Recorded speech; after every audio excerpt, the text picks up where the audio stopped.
Hi guys, இது chicken குழம்பு, நாட்டுக்கோழி குழம்பு மாதிரி.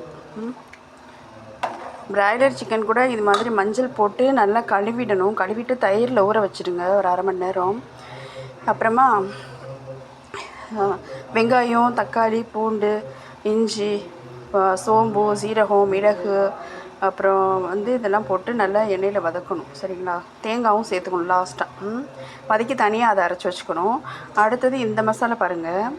இது என்னென்னு கேட்டிங்கன்னா, இது மிளகாய், மல்லி, கிராம்பு, பட்டை, ஏலக்காய், சோம்பு, மிளகு, சீரகம் இதெல்லாம் நல்லா வறுத்துட்டு நுணுக்கி வச்சுக்கணும். சரியா? அவ்வளோதான். இப்போது இதில்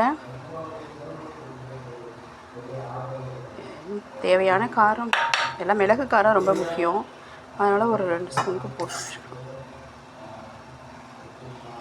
ஓகே,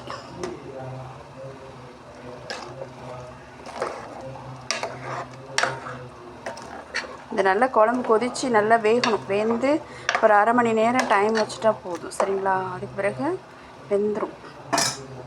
ஓகே, இப்போ நல்லா மூடி போட்டு விட்டுருவோம். அவ்வளோதான். Okay, bye guys. இது நல்லா கொதித்த பிறகு நல்லா சுண்டிடும். ஒரு அரை மணி நேரம் நல்லா கறி வேகணும்.